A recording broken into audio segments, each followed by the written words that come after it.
Okay, it's started. Okay, so show everybody. All the people.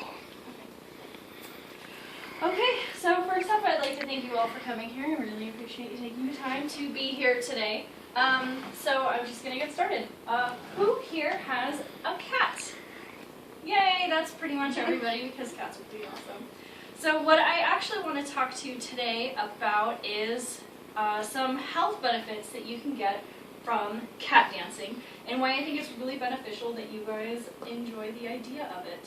So I'm going to talk about some psychological things, psychological bonding that go through with your cat. I'm going to talk about some health issues that are facing our cats today. And then mainly I'm going to talk about cat dancing because that's super awesome. So my first point I wanted to talk about was psychological bonding. Cats tend to have this aura around them that they don't have the same mental and emotional needs that dogs or humans do, but that's actually not true at all. Muth did this study and found if you put a fan in a room with streamers on the end of it and then put a cat in the room with their human, 79% of the time the cats would look to the human to react. So if the human would act scared, the cat would act scared. If the human ignored it, the cat would also ignore it. So this actually shows that cats don't just react to their situation, they'll actually react to whatever's going on with their human that's around them. But also shows that we can actually have a really strong bond with our animal.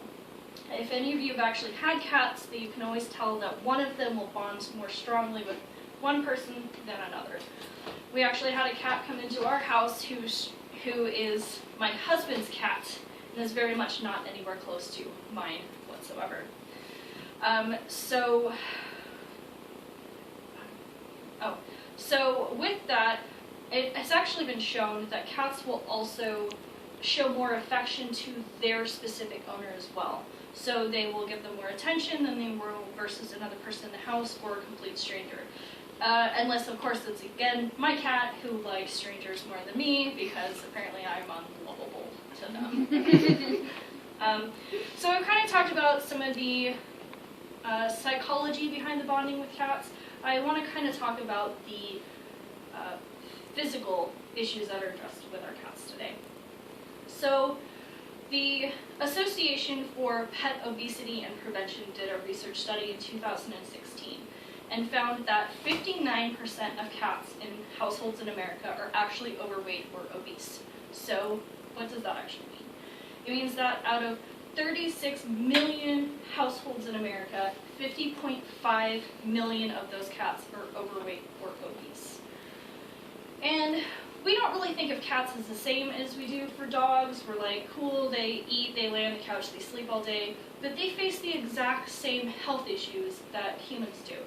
Osteoarthritis, hip dysplasia, diabetes, cardiovascular, and heart disease are all really big issues that are facing our cats today. So what I actually have for everybody are some flyers, some handouts that I've shown you that actually show healthy cats versus unhealthy cats. I was planning on showing my cats. You guys know Lyra, the little one. She's very healthy. But Dust Bunny, the fat, uncooperative one, was not going to be a part of this session, so I could not use her to show you kind of the difference between the two cats. So, talking about the cat mentality along with their biology, that kind of segues us into cat dancing and why I think it's a really great idea. So the biggest thing with cats, you can definitely maintain their weight, and it's no different than humans. It's just diet and exercise. But exercising a cat can be kind of difficult. You've got toys, you can do videos, you can go on walks with them. That stuff's all pretty boring, in my opinion, so why don't we try something exciting and new, like cat dancing? Not only is it exciting for the cat, it gets engaged, it also is a very good way for you to bond with your cat and also get some of the awesome qualities that happen. So what happens when you cat dance? Well, it's just like regular dancing. You stretch out your body, you burn a lot of calories, and you keeps your body very limber, which is what cats need. I know they sleep all the time, but they are predatory animals. They need to move around. They need to be able to hunt. So I know most of you are kind of thinking like, well, what is cat dancing? Because we've seen some pictures and they are ridiculous. But what it actually ends up being is a series of social cues that you give your cat. So things like your movement, your breathing, all kind of stem together from that. And the best way that you can actually get started starts from that bond that you have with your animal. So because cats can bond so deeply with their human, they pick up on those social cues. So movements and breathing and such can all stem from that. So the best way that you can get started is to kind of find out like, hey, what kind of music does your cat like to listen to? It sounds silly, but I'm sure some of you who have pets know that your pet actually does or does not like music. Dust Bunny, our huge Maine Coon, really likes heavy metal music, and Lyra, my little cat, likes pop music. So she is actually very similar to, they are similar to their owners in that respect because my husband listens to metal and she loves him dearly. The next thing you can kind of do is start with relaxation breathing, and that will actually help you synchronize with your cat and help you both relax, because when you're starting to do dancing, it can get a little bit physical, so you want to be in a relaxed mode. The next thing you kind of start to do is you start to mimic their movements. I don't know if you guys have seen a lot of cats. Fair warning, I'm going to do some cat dancing for you. I am not a cat dancing expert, and I am not a dancing expert, and honestly, I'm really surprised if I can get through the day without falling down. So please forgive me while I try to attempt cat dancing moves for you.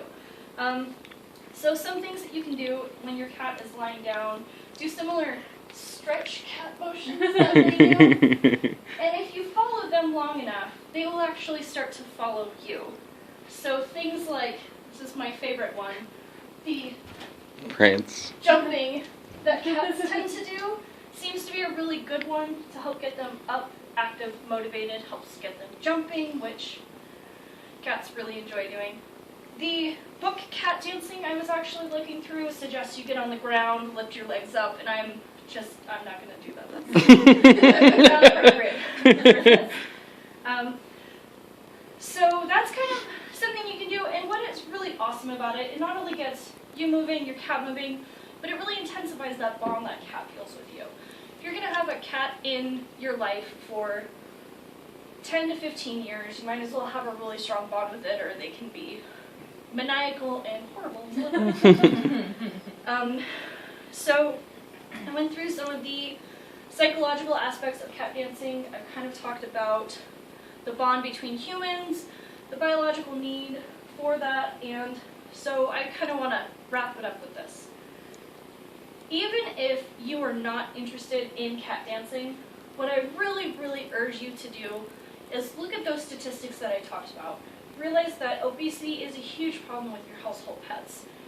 These are members of your family, and you wouldn't want to see your family member die of heart disease or diabetes, not when you can so easily cat dance your way out of it. That is my speech. I'm not quite done yet. So we are only supposed to do 2 visual aids, but I really, really, really needed my teacher to see this one picture of my favorite cat dancer. His name is Fred, and he has his kitty Fluff with him. And this is what we could all be someday.